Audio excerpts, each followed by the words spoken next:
This episode of Inside Running Podcast is proudly brought to you by Brooks Running. Since 1914, they've been creating innovative gear designed to inspire everyone to move and be active. Brooks believe every run takes us to a better place, be it a feeling, a destination, or a finish line, so let's run there. Visit brooksrunning.com.au to find out more.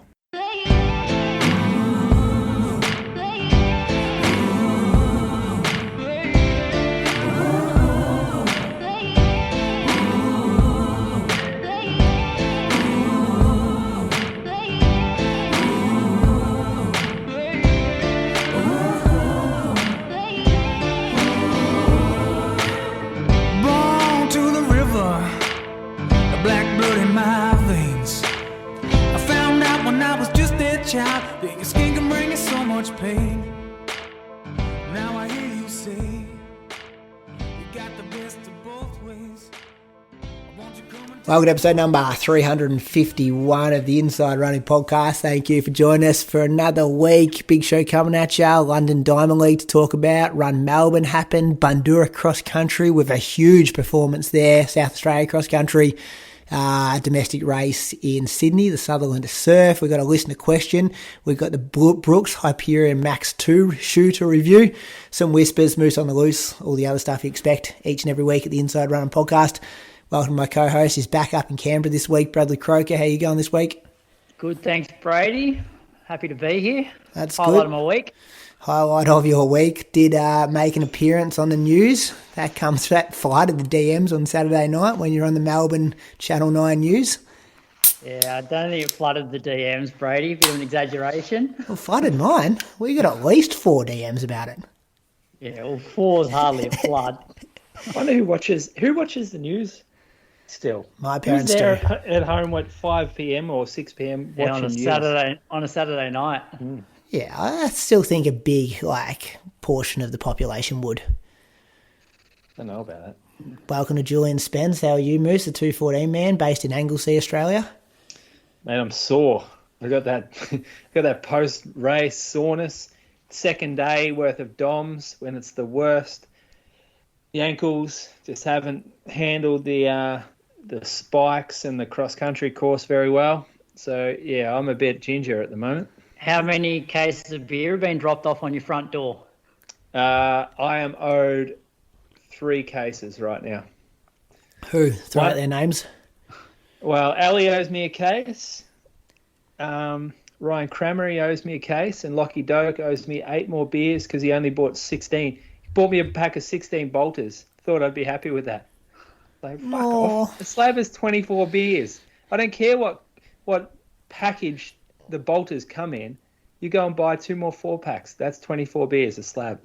Yeah, but that's how they come in craft beer, 16. Don't care. It's not a slab. It probably cost him more doing that than it would have to actually buy you a case of Great Northern or Heineken or Asahi, whatever's on special at the time. Also, don't care. That's his problem, not yours.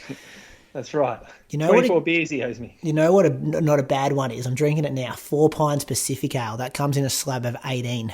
It's got to be the best mid getting around. So how do you get 18 out of a slab? So they put 3 6-packs into it.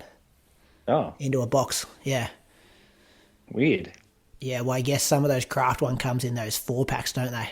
Yeah, that's the problem. Yeah, so whatever it's coming in. I don't mind it. I don't like that. Don't mind it. Not sponsored. No, I don't like it. Don't like the beer, or you don't like 18? I don't like 18. If I'm buying a box, that's got to get me through at least 2 weeks. So I'm going to need more than 16 or 18 beers. Yeah, okay. Let's go with you first, Moose. Let's get this recap started. Maybe a long one with a race in there, but let's see how we go. It's not mate. You beat me. It's all about you this week. It's definitely not about me. You were performance of the weekend for sure. Just good to hear someone racing, not pacing, I reckon.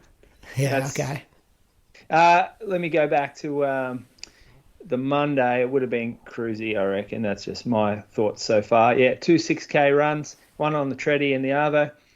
Next day, did an hour around town. Next day, did a workout, treadmill run, this one. Let me look at it here. It's all a bit funky, actually. Yeah, I don't know what happened there. 6 by 5 minutes I did on the treadie. This was a pretty awful day outside, but committed to the treadie for these workouts, so I didn't complain too much. Unsure what the paces were really. I think I had it set to, on my treadmill, the pace or the speed was set to maybe 16 or so, but it's just so unreliable that it doesn't even matter. And then I'm looking now at the lap splits. It's just so wrong. 408, 407, 404, 409.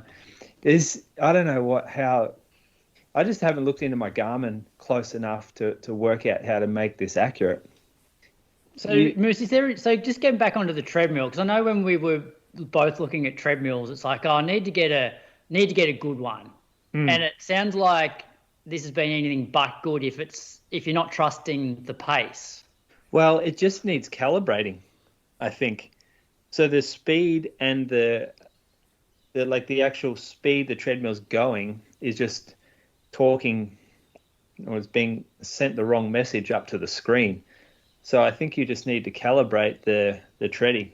I don't know how, I know that's a thing, but I just don't care, because I'm never going to do pace stuff on there. It's always just going to be heart rate. Yep. I just don't think it's relevant, so it doesn't bother me. Funnily enough, the treadies in the store, they're the same ones, and they're always really fast too. So if someone comes in and I say, "Oh, how fast do you jog?" inevitably they say 30 seconds faster than what they actually jog at, just to impress you. And then you add the treadmill onto it and they're running a minute faster. They are flogging themselves just for a little bit of a shoe trial. And then I say, I kind of try to make them feel good. I'll say, "Oh, this treadie's a bit fast. Let's just put it a bit slower. Don't worry. I'm sure you can handle it fine. I'll just put it a bit slower." So yeah, their heart rates were fairly low. Average 141, 152, 155, 56, 58, 56. So a pretty cruisy workout. And then I just cooled down 15 minutes. Watched that Ashley Madison, the documentary. You know Ashley Madison? Have you seen it on Netflix? I saw the trailer. I have. Didn't they get rid of they exposed all their data or something? Yeah, so that Ashley Madison was a dating site for people that wanted to have an affair, and it turned out that pretty much everyone on there was a male, and all the males were speaking to computer bots and. Oh really? Yeah. And then they exposed all the men.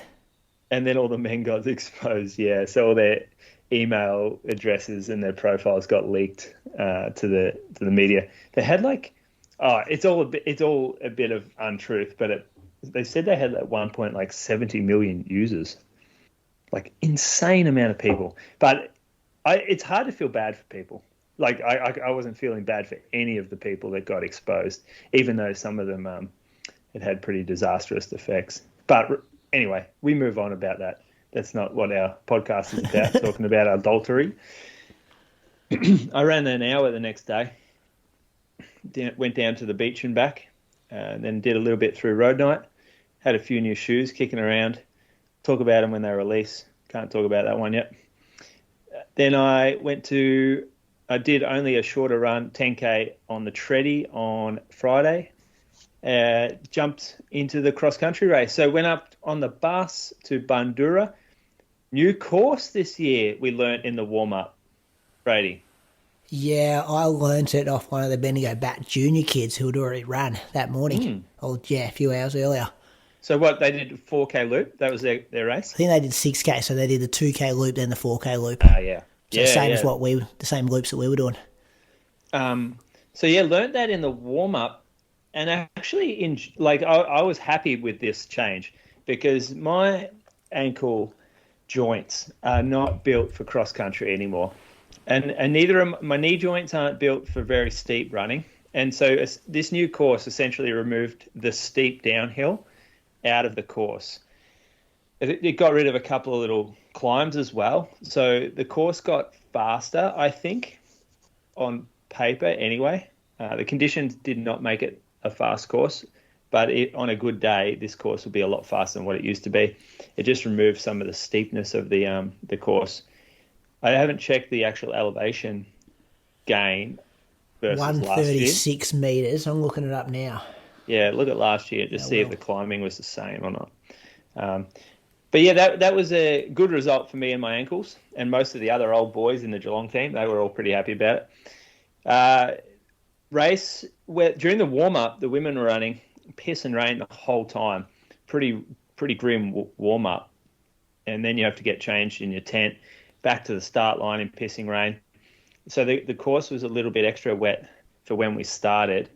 Geelong Div 1, we get a spot up the front in the team, but there was about 12 of us, so I just sort of slunk to the back, and I decided to go out fairly conservative. You think that's okay until you realise that the course really narrows up about 200 metres up the road, and if you don't get yourself in a good position, you can get spat right down the box so far down that it makes it very difficult to start to get through the field. So I ended up being at the very back of the Geelong field. I could see everything going on. I wasn't too concerned because we all went out pretty safely. 3:20 through the first K, which was uphill, and you get a good look at what's happening ahead on this course. You can sort of see, if you go that slow, you can see about 30 seconds up the course on the corners. You couldn't really tell individuals, but you could see it strung out pretty quick. There, as we were going, I felt comfortable. I wore these Nike Dragonfly cross-country spikes, and I didn't like them last year because I felt like the lugs on them were too overboard for what I was running on. But with the grass so soft and the mud, these things were brilliant. This was a big reason that I had such a good run, I think, was the footwear was spot on. And I really noticed that early, that I could take corners a lot sharper. I could go through some of those muddy sections without having to worry about any sliding because I was getting so much purchase from my spikes. So I was, again, real happy with that. And you learn a little, because the course is looped, we did a 2K loop and then 2 4K loops.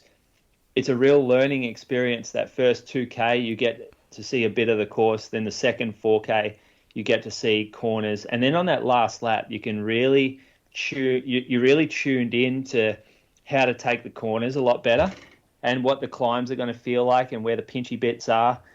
So I thought that, I used the first 2 laps as a real learning experience. And then I was managed to sort of use that to my advantage on the last lap.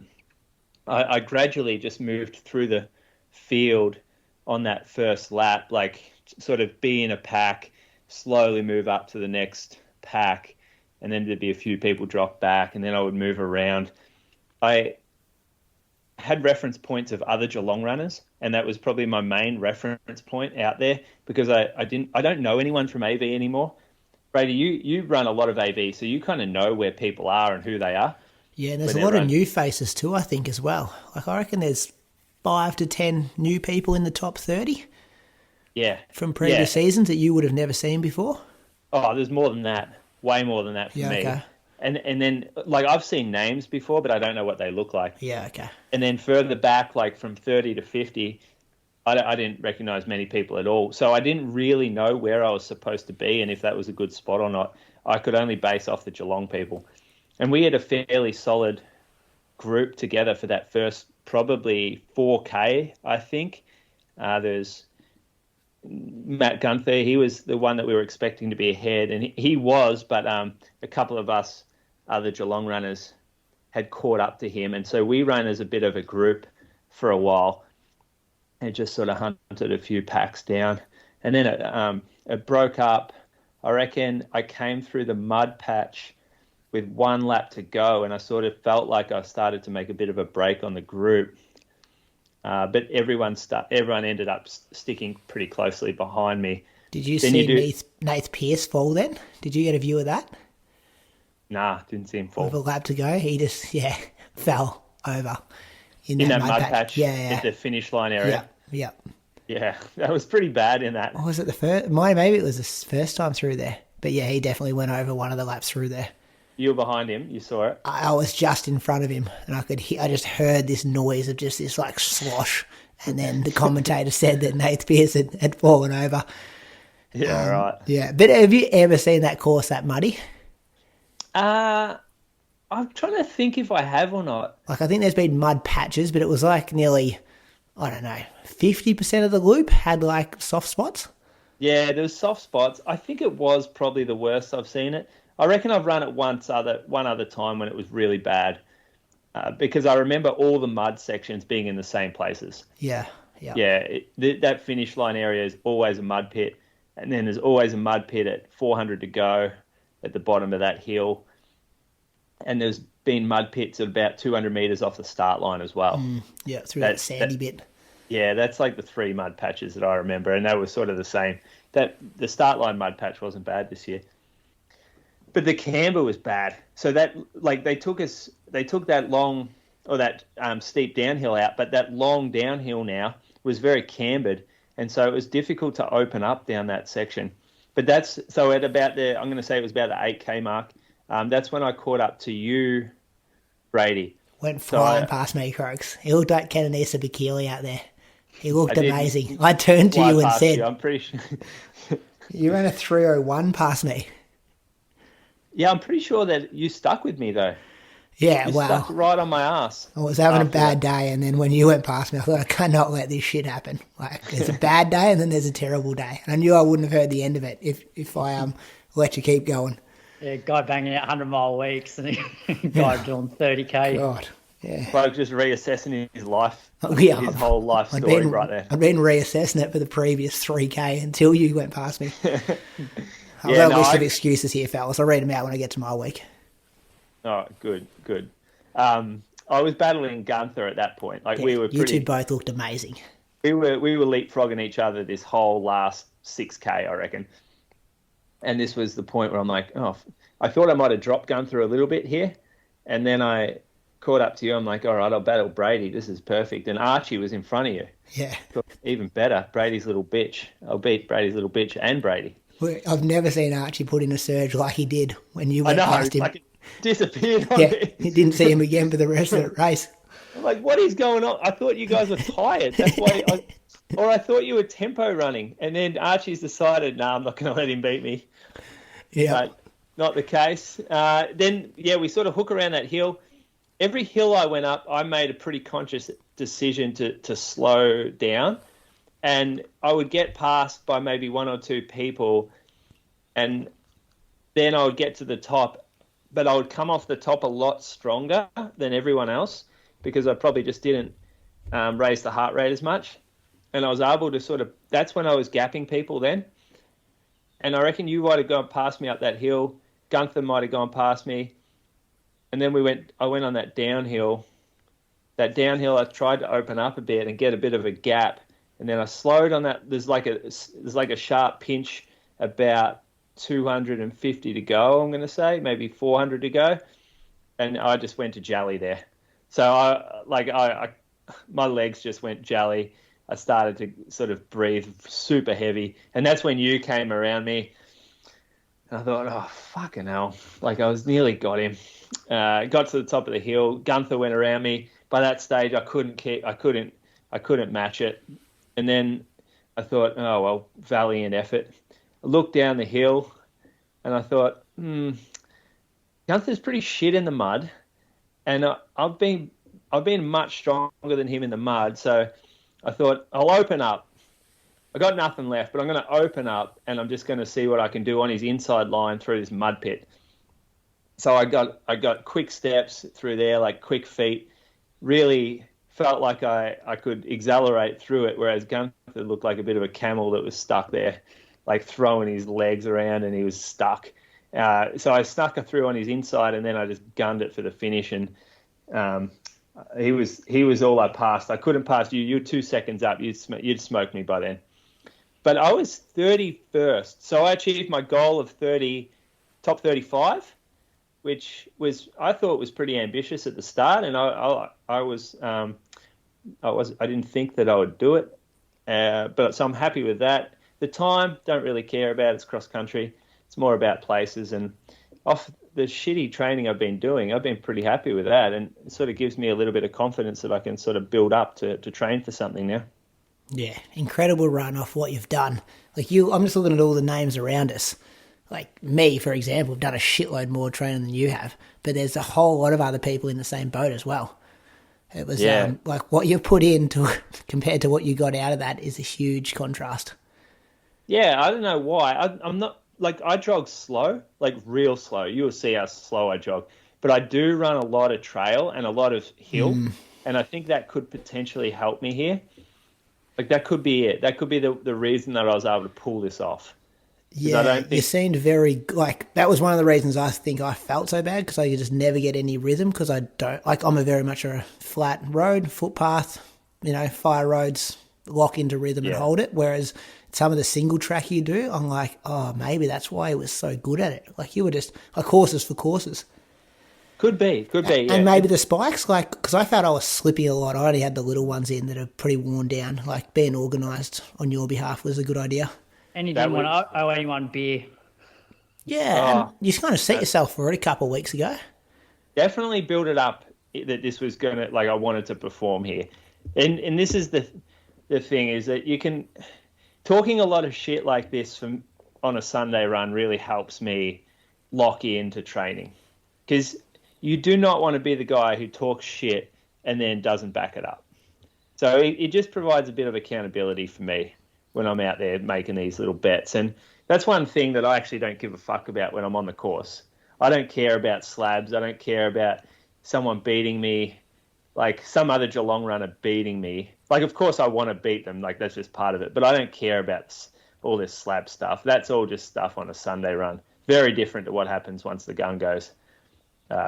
It's nice to pick up a few slabs, though. I made a mistake the next day. I went out for a long run, longish run. I don't know why, because you're up and about, Moose. That's why. It's like, back, boys. I'm back. I wasn't at all. I woke up, I was sore, fucking tired. I had sore stomach. That's the other thing about cross country, is it's like a 2:30 race. My diet is cooked on that Saturday. I had a sore tummy all Saturday night, like middle of the night, sore tummy.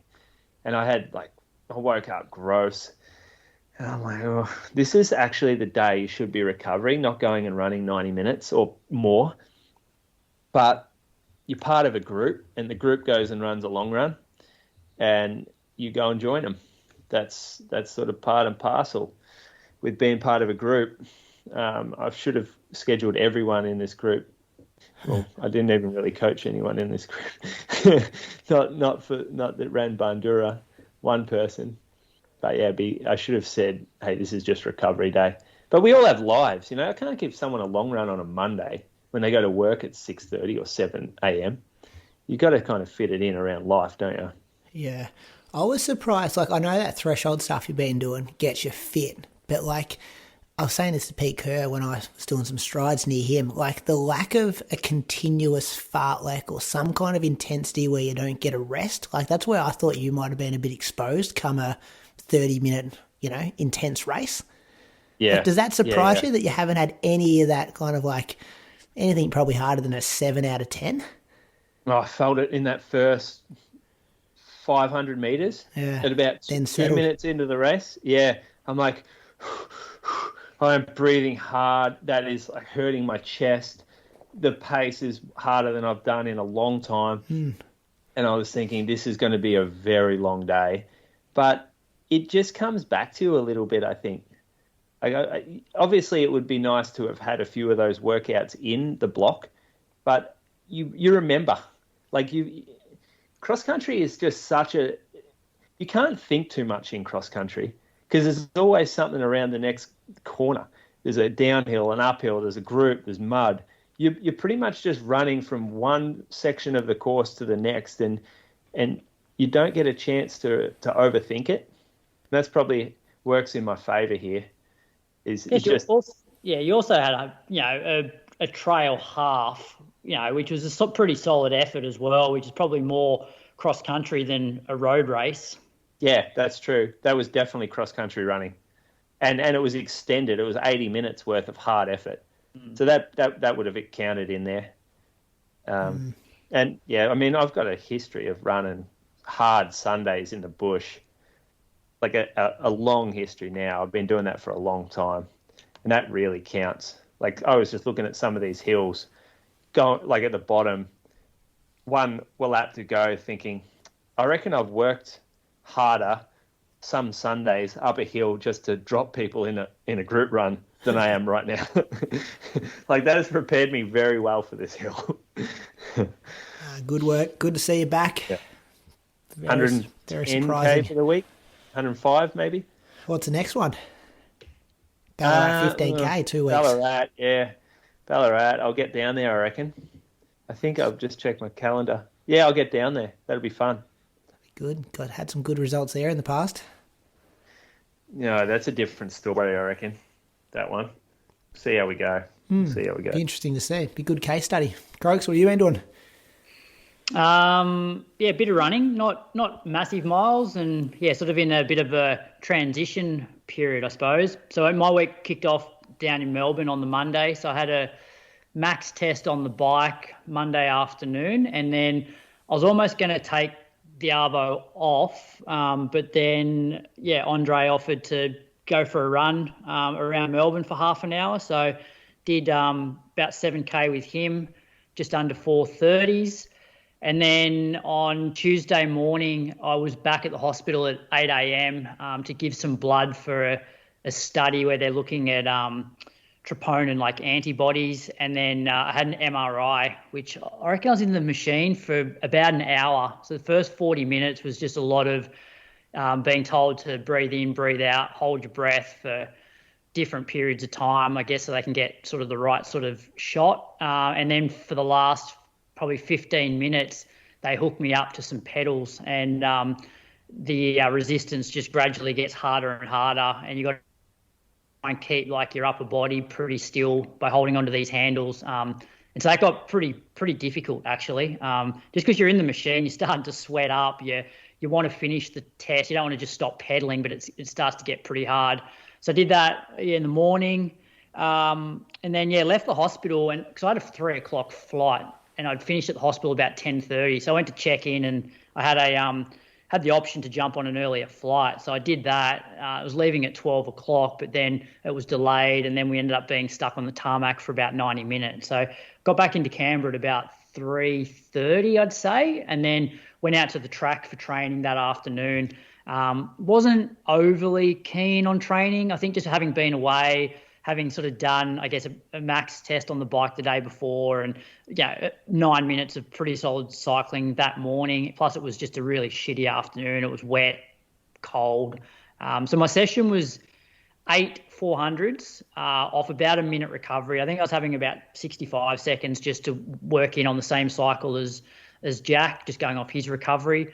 And I was wearing, like, the track was really slippery. I was wearing the ASICS Metaspeed Sky Paris, and like I feel like the grip's pretty good on the road, but on the track I was just slipping all over the place, which just made everything feel way harder. So I was pretty much, first rep I think was 73, and then all my others were between like 69 and 71, which like is nothing special, like nothing impressive about that, and I was working pretty hard. I took 2 minutes recovery after the last 400, and then ran a 1600 in like 5:14. So that's like between 3:15 and 3:20 kilometre pace. Had a minute recovery.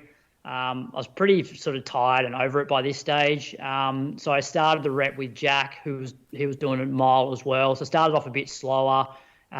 Felt probably better as the rep went on, but I got to just before 1200 and I'm like, I don't need to do this extra lap, because I just didn't feel like I was moving that great. So I did a 1200 in 4:03, which was like low 320 kilometre pace. So that was the session.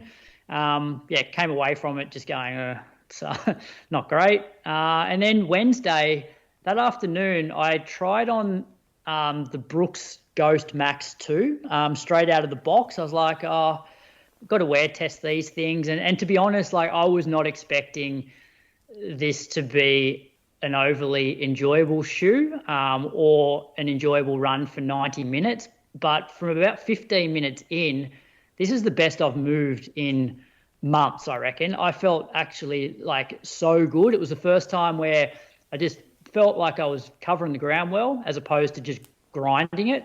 So I ended up doing, 90 minutes, 4:09s.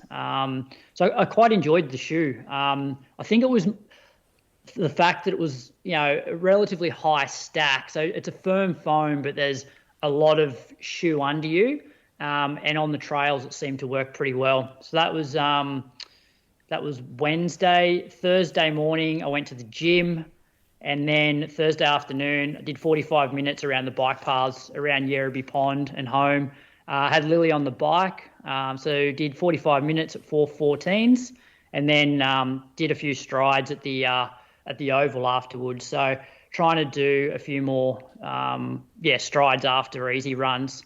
So I was wearing the Hyperion Max 2 for that run. So Lily can keep up with you at that pace. Yeah, that's solid. So she, how old is she, Croak? 7, 6, 5. 5. She turned 6 in September. So she will, on all the flat sections, she'll be there. I don't know if you have a look at my profile, there's a pretty long, just gradual climb from, I don't know, maybe 5K to 8K. So at that point, she's just 10 metres behind me sort of thing, just doing her own thing. And then when we get to the top of the hill, she then comes flying past me. But I didn't stop on this run, and she was there at the end, and so I've 4:14s, which she absolutely loves her bike riding. That was Thursday. So she does the whole 10K, did you say? Yeah, I didn't. Yeah, the only time I stopped we had to stop for 5 seconds to cross the road because there was a car. That's the only time we stopped. Yeah, I've only got a 4-year-old, so I'm not really sure how this works. But is this normal that 5-year-olds, nearly 6-year-olds can ride? I don't know. 10K? I don't know. In 45 minutes? Pedals? What's that? Training wheels? It's an electric bike? No, she's off training wheels. She's done. It's a normal bike. It doesn't have a motor. It's a normal bike. It's got six gears. She can change gears and stuff as well? Yeah. So she just flicks it's on the handlebar there. You just turn the handle, and it's Yeah. One's easy, 6 is hard. So she understands all that. So even today, we went for a ride this morning and rode for 40 minutes, and we didn't stop once. Oh. So this could be completely normal, Moose. We're just not sure yet. I don't know either. It's one activity that I've always done with her from a pretty young age, because I feel learning to ride a bike is a pretty cool skill to have, and it's something that can be a lot of fun. Once she can ride, it's you can go and do things. And so, we used to go down the pond when she had a bike with the training wheels, and then, got off the training wheels. And then for her last birthday, she got a proper bike. She loves it. And it's, pretty safe, I suppose. So anyway, that was Thursday. Friday, I'm starting to do a few more just hillier sessions again in the lead up to starting a marathon block. So Jack came over to my place, and we jogged into Mulligan's and did 5 by 6 minutes with a 90-second jog between. I actually felt really good again on this run. So I've been getting treatment the last 2 weeks on a Thursday night. And so I don't know whether that's just helping in terms of loosening up my hip and my back. I'm still having pain in the mornings, but in terms of how I'm feeling when I'm running, particularly that Wednesday and this Friday session, I felt pretty strong. I wore the original Saucony Endorphin Pros just because I wanted to get into a little bit of a lower profile shoe on the trails, just to try and promote, I don't know, maybe better movement, just getting up onto my toes a bit more forefoot. Whereas I used to wear the New Balance RC Elite version 2, which, as you know, it's a little bit, it's sort of traditional sort of marathon higher stack. And I think going the lower profile on the trails helped as well. So reps were between 320 and 325 kilometre pace, and jogging between 4:15 and 4:30. So that was just over 10K at 3:30 average. with, I think, like 100 and maybe 30, 140 metres of elevation over the whole thing. Saturday morning, a bit like you guys down there, weather was absolutely horrendous here over the weekend. It was like 60k an hour winds. I didn't even leave the house on Saturday. I went to the garage for my run, jumped on the treadmill for 70 minutes, listened to the monthly, just chucked it on 12k an hour and did that.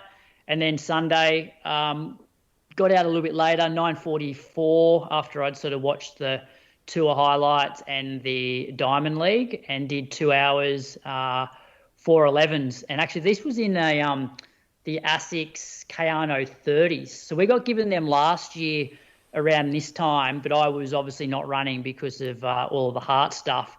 And I'd had a little bit of tib post awareness on maybe after Friday's session. So Saturday on the treadmill, I pulled them out of the box and wore them because I thought, maybe like a shoe that's just got a little bit more sort of support and stability could be good for the tib post. So I wore that, and then I wore them again for my long run on Sunday. So, 28k, 4:11s for a week of 118k.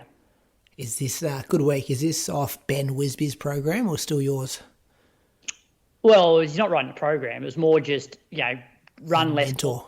Run less kilometres, don't go over 2 hours for a few weeks. Consultant, would you call it that? Yeah, I guess so. Mentor? Yeah. You're paying him? Sounding board? Yeah, okay. Nah. Just mates. Yeah. What about the monthly Chriso? You should see him. You got to organise a Zoom call with him. He's got this glow about him. He's a changed man. He's running good to sub see. 4 minute. Yeah, he's enjoying his running. Yeah, I think my Looks 1,500 good. metre days are gone. I couldn't run sub 4 either. Reckon he might have grabbed something on the last trip to Kenya, brought it home with him. Now, we spoke about Kenya and his time there. He thinks he's pulling that camp. Don't support it. Don't support the corruption in the running world. The economy, don't spend your money there. I don't mind it from him either. I do like that he's got a bit more direction, and he's not just, flogging a dead horse and just doing the same thing, that he's been doing for so long. Yeah, he's in good hands. Working for him. It is. Big time working for him. Love it. Good week, Croaks. So when are you going to start ramping things up? 12 weeks yesterday. Yeah, I'll probably another 2. I reckon I'll probably stick to 2 hours again this coming weekend. Still some sort of shorter sessions on the Tuesday, and I'll just slowly increase the length of those hillier reps on the Friday. So like this week I might do 3 by 10 minutes or 3 by 12 minutes with a couple of minutes jog between. And then the week after I might just do the whole, there's like a 10.9k segment, which I might just do as a straight tempo. And then from that point I'll start to get a bit more probably marathon specific. But it's been good, like just having a bit of a, I don't know, like just don't feel like I'm as focused on training, like when I'm not doing quite as many kilometres. Yeah. Still hitting, ticking all the boxes. Yeah. I still like my hip. I still got to try and get on top of this because it's the mornings and during the day, like it's a bit hit and miss. Some days it's pretty bad. Other days it's okay, but it's still not giving me too much grief while I'm actually running once it warms up. So I did take today off just because I don't know. I feel like at the moment like having the odd day off is okay. Okay. I'll go through this week, fellas. Monday, 70 minutes in the morning, 4:37 pace, and 7k in the afternoon at 4:42 pace. On Tuesday, I did a workout which I really enjoyed, 20 by 1 minute on, 1 minute jog. Last week I was saying how going full gas was hard to get down to 3 minute K pace, but this felt much better. It was really windy, but I just never looked at the pace, always just worked on effort. For a basic workout, it's quite fun, and I think it gets you pretty fit. So I enjoyed that one. If you've never done it before, put in your programming, get it going. Came out as 11.5k at 3:29 pace. Then I also did 7k in the afternoon. Wednesday did an hour 45 in the morning at 4:22s, and then 30 minutes at 4:41 pace in the afternoon. Thursday, 60 minutes before work at 4:46s, then just 30 minutes after work.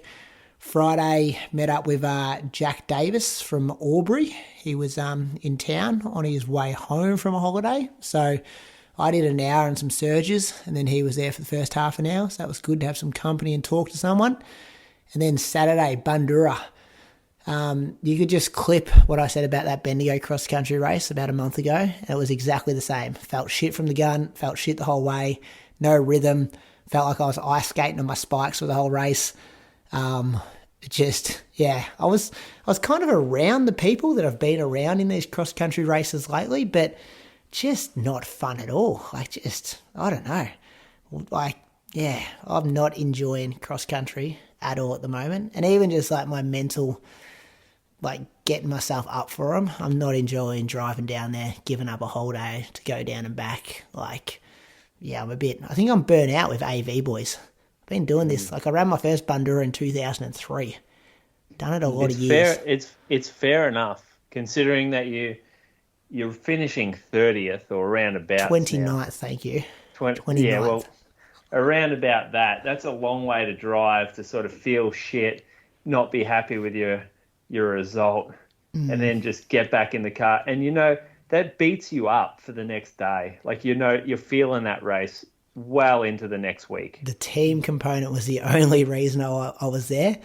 And then that course and that weather really exposed my lack of, versatility with my running. Like I'm very much a flat road specialist, I think, at my age now, and what I train on. So I got my ass handed to me. I think with cross country, you develop this resilience during a race that works for you in cross country. Like you find strategies to get through, you're smarter with your running, but you also suffer from the musculoskeletal issues associated with really bad footing, downhill stuff with joints, ankles. The elasticity of your muscles. Fine, but I just couldn't get moved. Like nothing was working. Like it was really weird and not fun at all. I was 29th. Moose did pass me at the 8K mark, and then I hung on and found something in the last 200 metres. But that's a shit way to race. Like you're bitch kicking a few guys who have actually ran a whole lot smarter than you, and pulled you in, and you've just tried to hang on and then just burn them at the end of it. But Toby, I ran with Toby tonight. Oh yeah, Toby Mende, and he said he reckons that's one of the all-time worst runs he's ever seen. From me. Yeah, you're 29th. Or in general. Yeah, I was talking to him and Chriso about that afterwards. Like, I was pretty close to Archie and who else was I close with? Like Lockie Morehouse, who I've been with the whole season, and they both ran 66:30 at the Gold Coast, or 66:50, something like that. So I think you guys, you and Matty Gunther, made us look like worse than we actually are. I think I was perhaps. Like, but that's cross country as well. Like. Yeah, and like the main thing I'm really disappointed with is mentally I didn't have that like white line fever that I think I can turn on in a race, and I was just in a shitty mood. It was raining, didn't want to be there, and I just didn't grind and when you start getting that, like that's a habit I don't want to come into my running at all. Like so that's what annoyed me the most. But that's why you need to do things that like excite you. And it's like maybe a few years ago, although you still didn't necessarily like cross country, the team component was probably a bit more of a novelty in that, like the Bats hadn't won a premiership before or weren't even in Div 1. So it was like, okay, I don't particularly like cross country, but I'm motivated for this because I want to see our team do really well. And then it's like, you win one premiership, you win two, and then you're like, ugh, like, what are you fighting for now? Like, the third one's not going to be as good as the first. And so it's hard to push if you're not motivated for something. And I'm someone who likes the times as well. So if that was like a 10K road or a 15K road race, like the time would mean something to me. And then you don't get that in cross country. Like it's, So I don't know. A lot of people. Don't know if I'll be doing more cross country. Would look at you and go, fuck, I want to beat Brady. Like a lot of people run past me or and you go and beat Brady. Like, and I actually don't like it. I don't feel like there's any type of competition there. Like I didn't feel like you were any different to anybody else, but a lot of people behind you would have thought, oh, it's Brady, I'm going to fucking belt him up. Like, it's hard to continue with that all the time. Yeah, rocking up every 2 weeks. Well, there was one stage where I could hear, like, the Geelong girls, like, they'd go, yeah, go Brady, and then I'd hear, like, go Geelong, and I'm like, Geelong? Like, who the hell is near me running from Geelong? And then I turned around one of the corners croaks, and, like, Moose and Gunther were, like, 20 metres behind me. And I was like, oh, shit, this is not good at all. So, yeah, the boys had a good run, but yeah, I don't think it was Toby's worst ever. I just think the depth is maybe, well, it could have been, but yeah, I've got to sort my shit out if I want to keep committing to those races, because like I'm waking up on the morning hoping I get an email saying the event is cancelled, and that's not how you want to be spending. Like, whereas Chicago, I am counting down the days, so motivated, like up and about, because that's an event I really, really want to do and experience. Whereas Bundoora for the 18th time on a rainy day when I could be having a fire watching the footy. Get accommodation at Chicago yet? I'm waiting on a reply from your man. Can you flick him a message, see if my email may have went to spam? Ah, must have, because I spoke to him on Friday. This is a conversation, but did he say has Brady not been in touch? He said, "Oh, when are they going to message me?" Oh, yeah, okay. That's a conversation for off air. Sorry, are you going to continue, Brady? No, we'll sort that off air, Moose.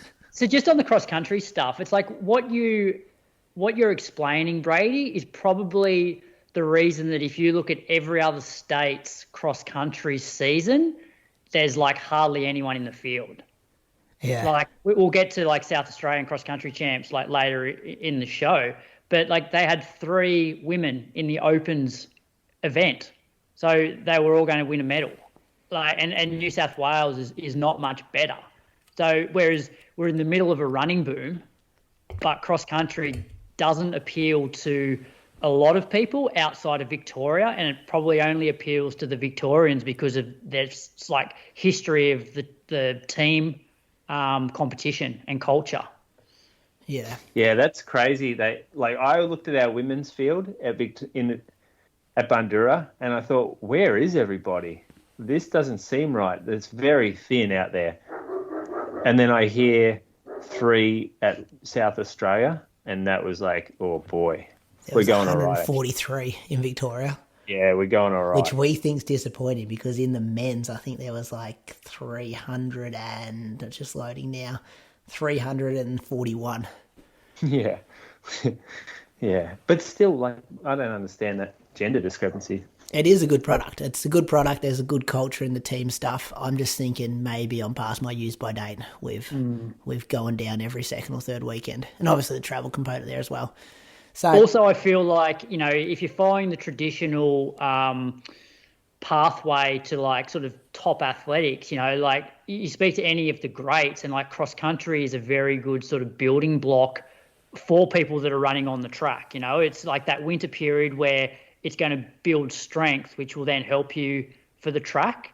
I think that's also why it sort of appeals to a lot of the top Victorians there, especially the younger ones, because they're still following that, and they've probably got those wise heads sort of, you know, advising them about, you know, the importance of cross country. Yeah. And no doubt it makes you into a good runner.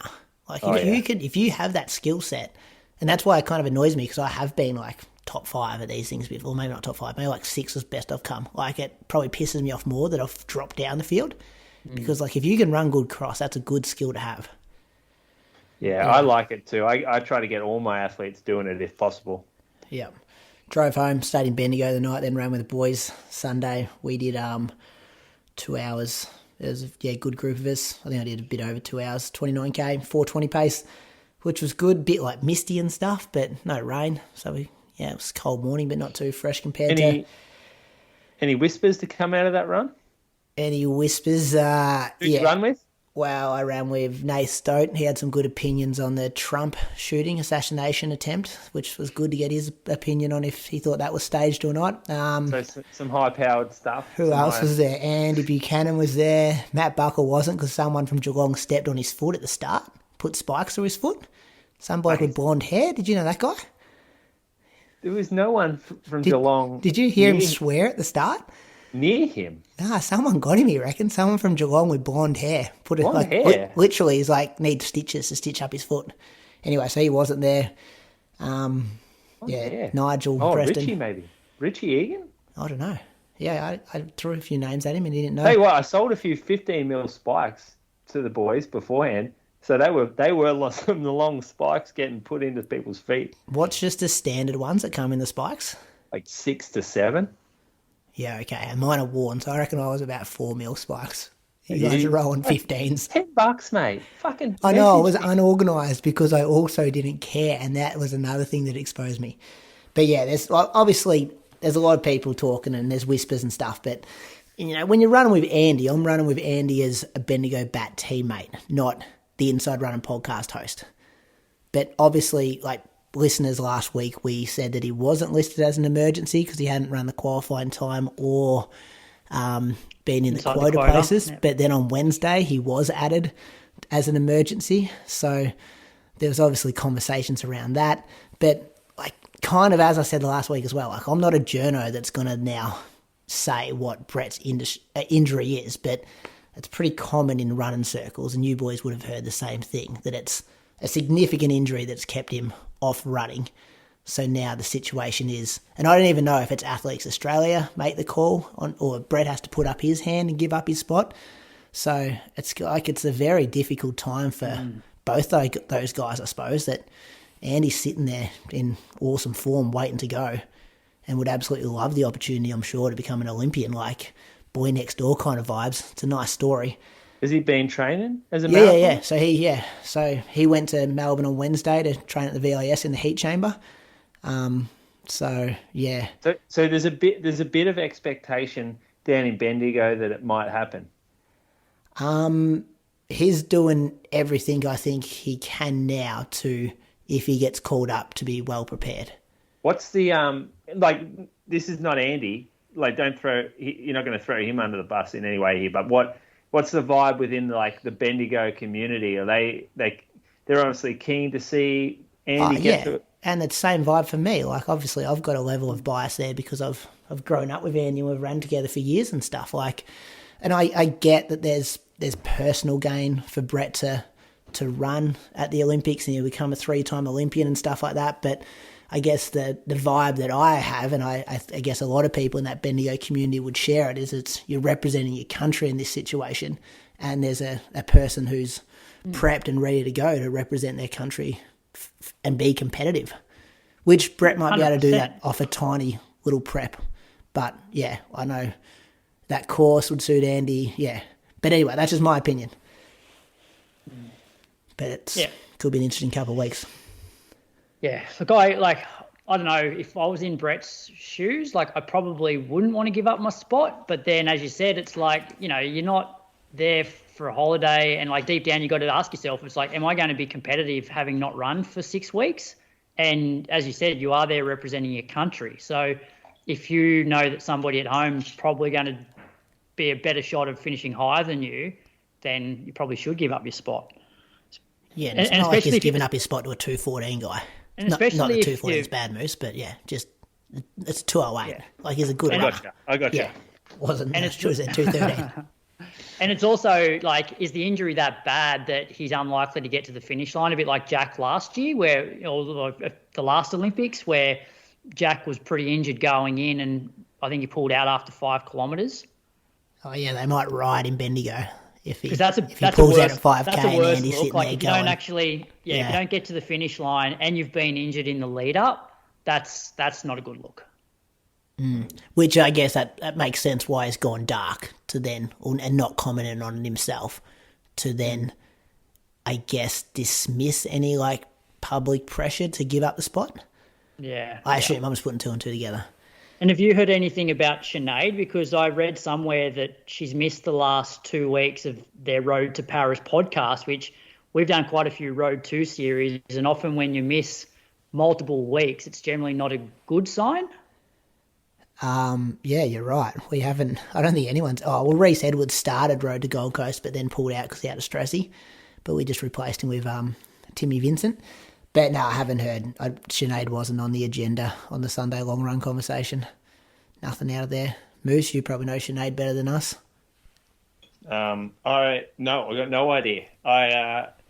She was the topic of our Sunday conversation. Actually, I made everyone on the long run give me their predictions for the finish order of the Australian women's marathoners. Yeah, we've got two slabs on this, Moose. What do they say?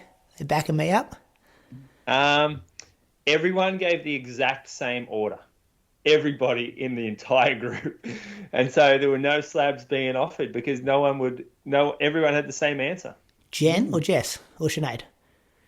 Jess first, Jen second, and Sinead third. That was the prediction from everyone on the long run. Hey, did I tell you, talking about Jen Gregson, that she's my new running coach? Oh, yes, you did send through this. It's about time you got a coach. Well, yeah, the boys on the monthly suggested it, and I'm actually very much open to getting a running coach because personally I just can't be bothered thinking about my own program for the next 12 weeks leading into Chicago. So it got me thinking, like, who could potentially coach me, which I think you two boys could do an amazing job of writing a program, but I'd like to keep podcasting and coaching separate. Give Croaks a crack. Serious question. Give it a go, mate. So I started Googling today, like, marathon coaches, Australia, and there's not too many. A serious question. So I want to run 2:18 for the marathon. Want someone who understands what it's like to have kids and a bit of flexibility in the program and stuff like that. There's not too many people out there who have kind of done that as a coach. Matt Davey. Matt Davey. But Mattress. I don't think you necessarily need the coach to have done that. I think a coach that understands who might be a runner themselves, maybe not at your level, but has still had kids and has trained and had to deal with all that stuff. Like that, they can still do the job. Yeah. No, sorry, I'm saying like has coached someone at the kind of speeds I'm talking. Oh, okay. Yeah. Yeah, not to actually personally have done it. Yeah. Mattress, same thing, Moose, as business partner for Run to PB. Like, I wouldn't get one of our Run to PB coaches to do it. You go on to Run Strong online coaching and just have a look through the roster. There are a few good ones on there. I will not be doing that. I want something completely independent to, like, you guys, the show, Run to PB. Like, shut up. Here's your program. Put on the fridge. Gary Howard, Run Crew. Ben Wisby, mate. I'll pass on his email address. Okay, so he does fit the description, doesn't he? Has coached someone who's run under 220 before in you and has a kids and understands what it's like to. He's got kids. Be a family. He's got three kids. Yeah. He would tick the box. Gary Howard ticks those boxes. Tom DeCano also ran. He's running ridiculously quick. Tommy. He has kids, yes, he would tick that box. The point I'm making is Raph Bohr? Who? Raph Bohr. Oh, yeah, Raph Bohr over in Western Australia. Coach Menzies. Adam Diddick was another one I thought about in South Australia. So there's a few of them around. Anyway, when I was Google searching stuff today, I saw the Runner app come up, which I've seen Kane Corden's plugging this for his and it's on his SEN radio station. Jen Gregson's the face of it and stuff. So I thought, not that I was and I've seen a bit with Run to PB, a few people have signed up and they've used this in the past and then they've wanted more like personalised stuff. So on their sign up forms, it comes up a bit. So I put my details in, boys, paid the money, put in, I think I'm in 66:30 shape for half marathon. I clicked like the top one when it's like how experienced are you as a runner and how many days are you willing to train a week, and I clicked 7. And then I got this message, a video message from Jen Gregson. She was on there. It's great. Video? Isn't she in France? No, it's a pre-recorded video. It's like, welcome to your runner plan.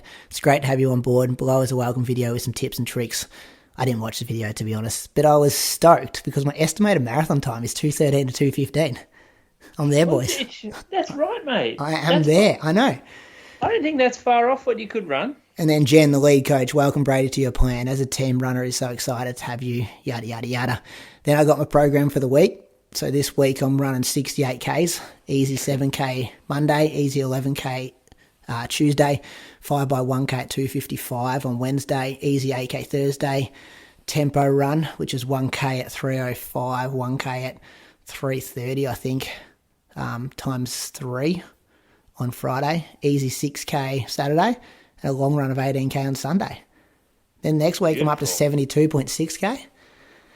So this is you got the Christian Ulrichsen plan. It's the not Chris even that. Marathon plan here. Not even that. The week after it's 21k, which I get it. It's a paid thing. Like it's how she makes money and stuff. But it's the stuff she's setting for me to run 2:13 to 2. Well, not that she's setting. I think it's all AI. But so do you get to send Jen a message and say, hey Jen, I just ran today. I felt all right. What do you reckon? Do you reckon I should be taking gels on this run? Hey Jen, why am I doing 65k a week to try run 2:13 when you're probably banging out 160k a week to run 2:20? Or Jen, I'm currently in 66:30 shape, and say that's my current and I'm in PB shape. Do you think I can then run that again in 12 weeks' time for the marathon?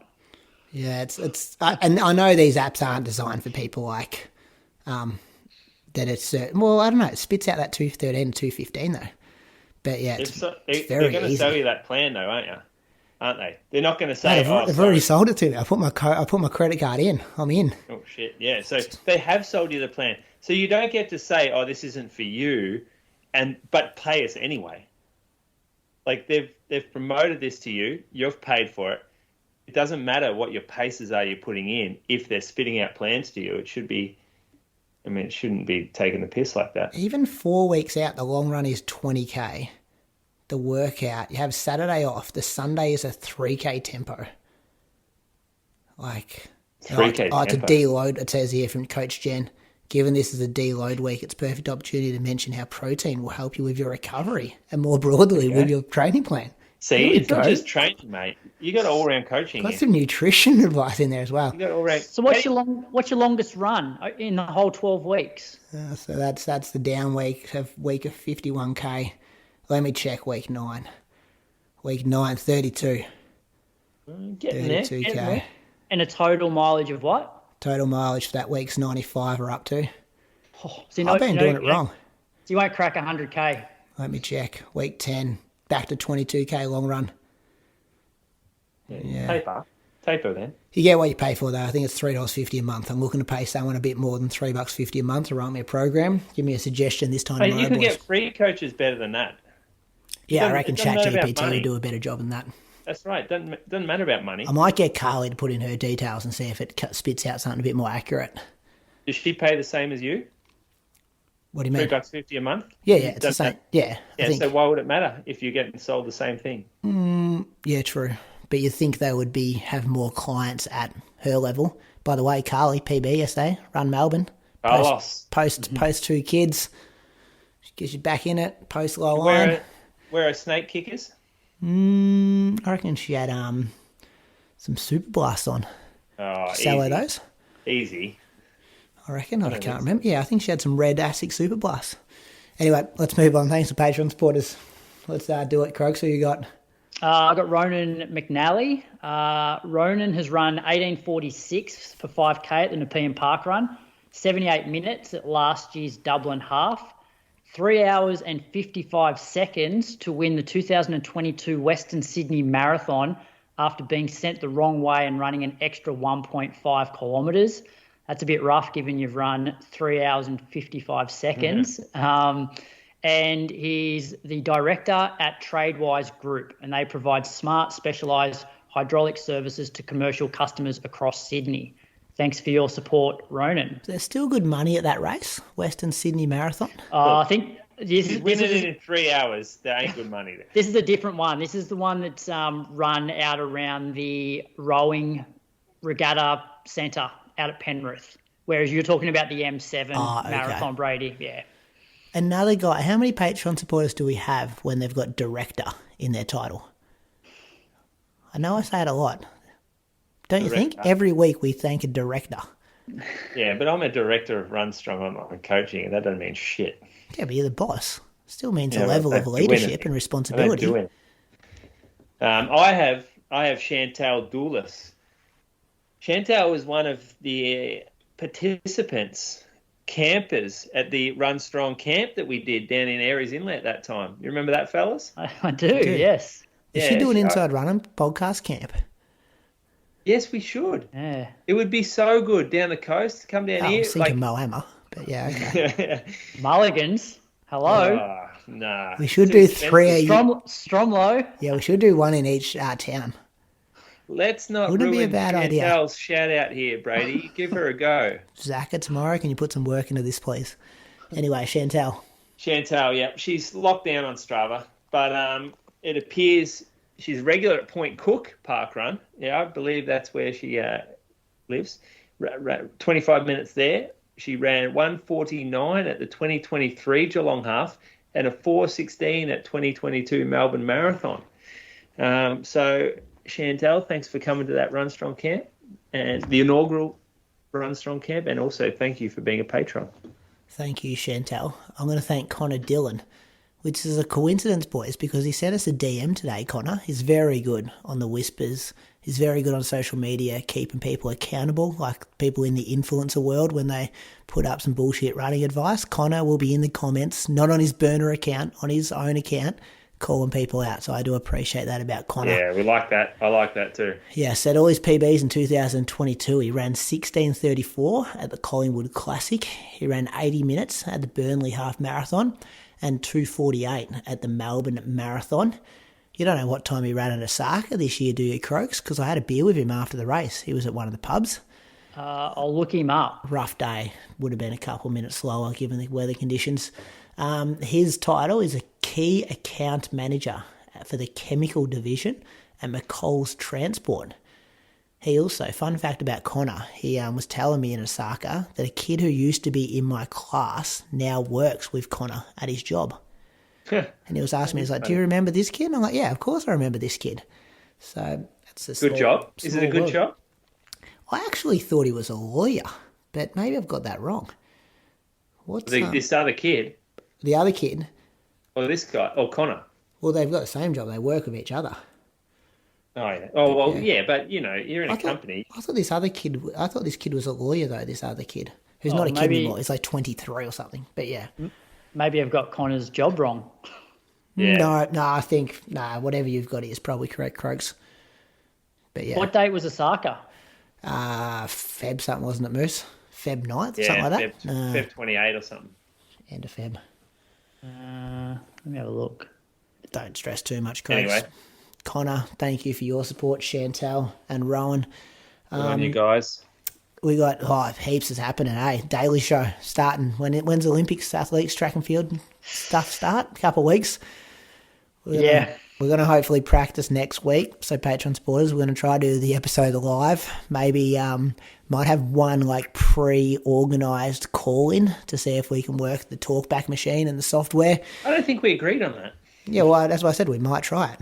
I do send you guys a message at 10 a.m. and no one replies to it. And now Why Brady's the director, Moose, and we're not. I'm the director. Yeah. I think we should test it We're out. a partnership, mate. We're a partnership. Before we go live, we should really test that.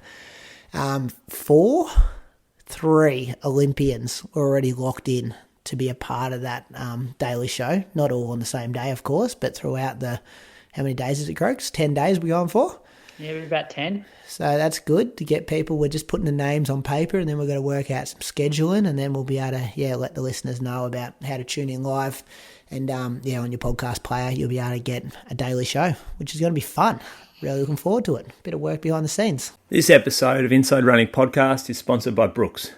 Brooks has never been good at standing still. Since 1914, they've been propelled by a never-ending curiosity with how humans move. Because, to Brooks, movement is the key to feeling more alive.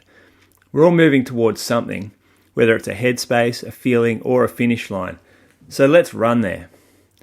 Brooks' shoes, gear, and experiences all have a singular goal in mind. They want to make sure each run, walk, and workout is better than before. A simple enough principle that guides every design and engineering choice they make. Brooks engineer their gear in the lab, but they bring it to life at a human level, testing gear alongside people with unique shapes, strengths, and experiences. Brooks study physiology and biomechanics, so your body and mind can simply enjoy every move you make.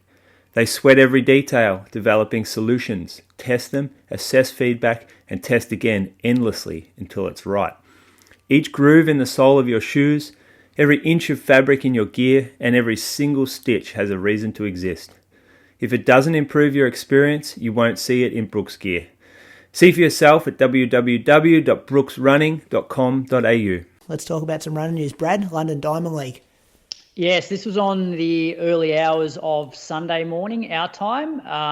Watched this yesterday morning when I got up. Didn't check any of my my social media beforehand. I'll kick off with the Emsley Carr Mile. So we had pretty much all the top Aussies there. We had Stewy, Oli, Cam Myers, and Adam Spencer. Really messy start. They had like 17 in the field. Mills and Gooley both went down. And then Stewy, I saw a photo where Stewy's like way out in like lane 8 and towards the back of the field. So he sort of missed the start, which is, I guess, pretty typical, but there's a reason for it. Yeah.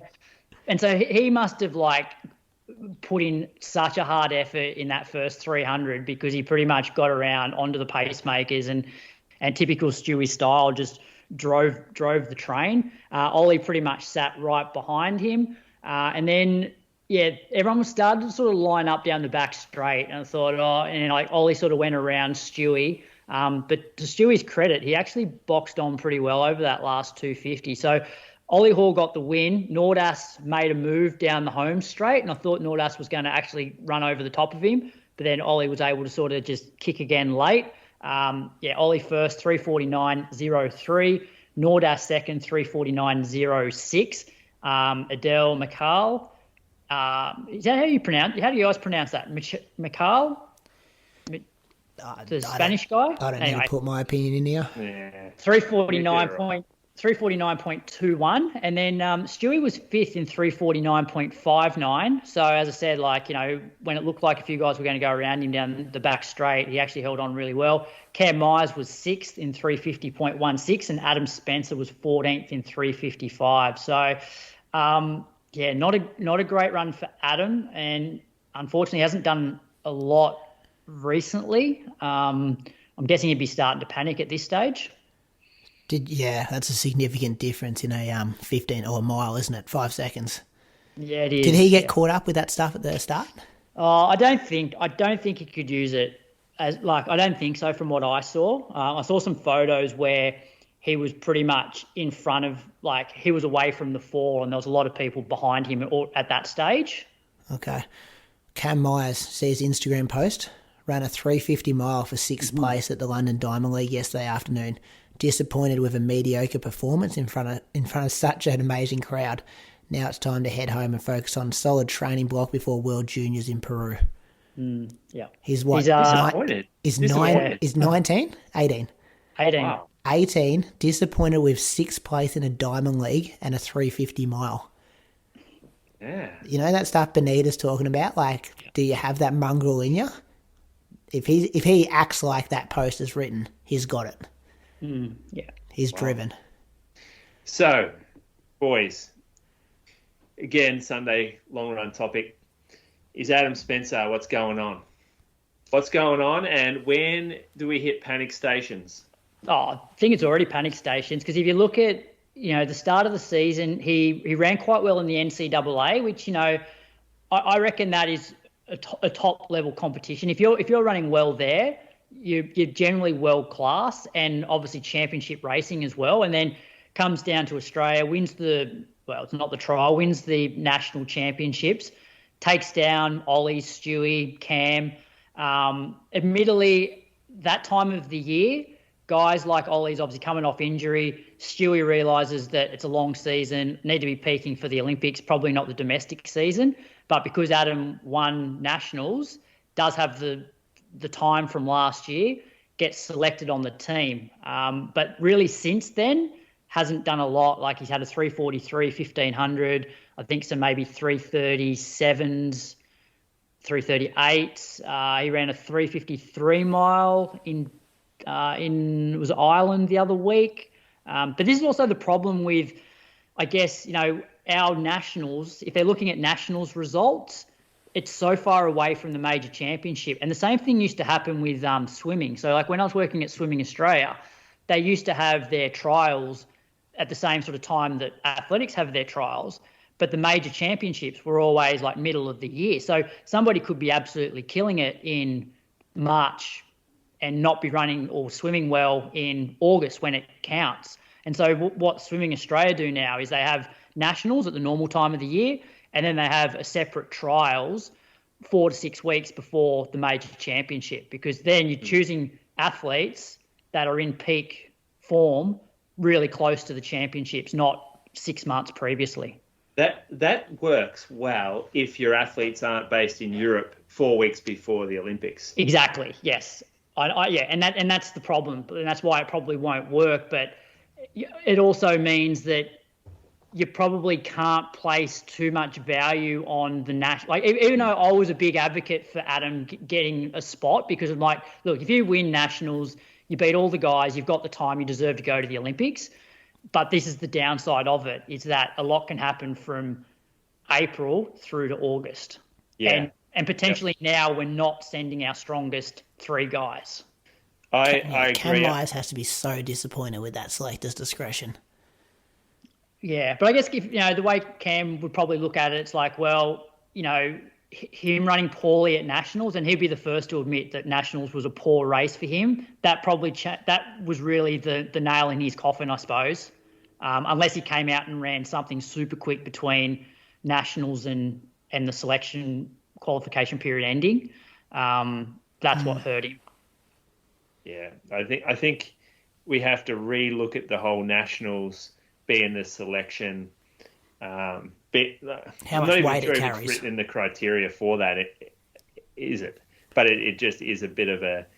It's been historically that secures you the spot.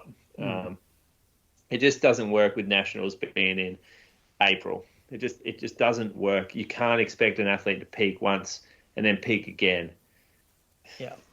Like, in a perfect world, it does make sense that, you have your trials, you select people straight after your national championships, and then they don't have to then chase for the rest of the season. So, admittedly, Adam didn't get selected straight after the nationals, like, your Abby Caldwells and your Peter Bowles. So you can see why they do like to maybe choose some athletes early, because then they don't have to worry about the next 3 or 4 months. They can just focus on getting themselves right for the Olympics. But it's not great at this stage. 800s were fast.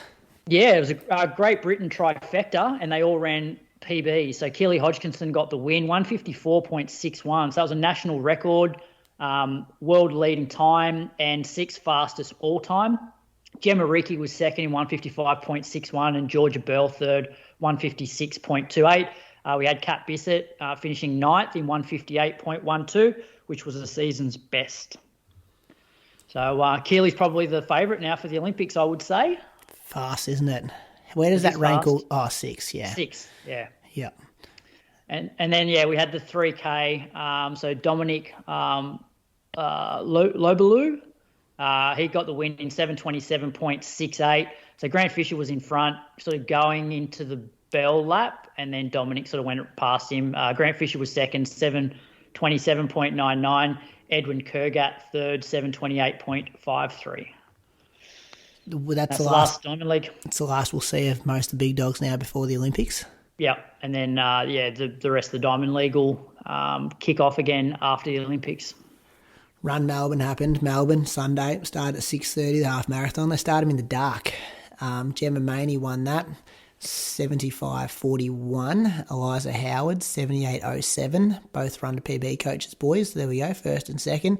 Stephanie Demstitches was third in the 79.32. Dave Ridley got the win on the men's, 67.48. Brett Ellis was second, 69.35. Mike Robinson third, 71.19. 10K, Leanne Pompeani, 32.55, got the win there. Michelle Edwards, is that Reese's wife? Yeah. Thought so. 30. Very good. Yeah. She was second or third at Ballarat, 10K too, I reckon. She was second, 34.59. Caitlin McQuilkin Bell was third in 35.15. James Hansen won the men's, 29.55 from Peter Green, 30.35. And Jake Stevens third in 31.34. I think the ASICS athletes, because it's an ASICS event, were in town for it. That's why we saw Leanne, James, Gemma. If you slice them out, the field gets a bit different, doesn't it? Well, it's rare to see those kind of fast times at Run Melbourne. Like, it's probably got more of that like charity component. You often see, especially when it clashes with Bundoora. Like, there's probably a bit more depth at Bundoora than Run Melbourne usually. It's not certified though, this course, is it? Nah, it's like doing park run for a big city marathon or big city event. Like, it's bike paths, and I did see someone commented on my Strava today. Can't remember the name off the top of my head about how it was going through like dirt and stuff. Like, I know Carly ran it and she was saying it was a bit, I don't know, like, I won't put words in her mouth, but you kind of, for me, I'd expect more from an event if it's a big city event and you're paying some pretty good entry fees to actually shut some major roads, not just run on bike paths and stuff. It's always been average like that. I know, yeah. The courses have been shit.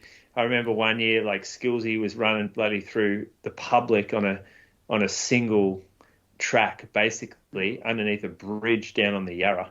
Yeah. And, nightmare. Yeah. Hey, Moose, remember the first 3 years of this podcast? It was like Brady's grand final day at Run Melbourne. Back then, mate, it was the Olympics. Straight off the back of, like, Gold Coast Marathon. It's like, nah, Gold Coast Marathon, that's the C race. Run Melbourne's the A1. Won it 3 years in a row, boys. How do you think you got a Lululemon sponsorship?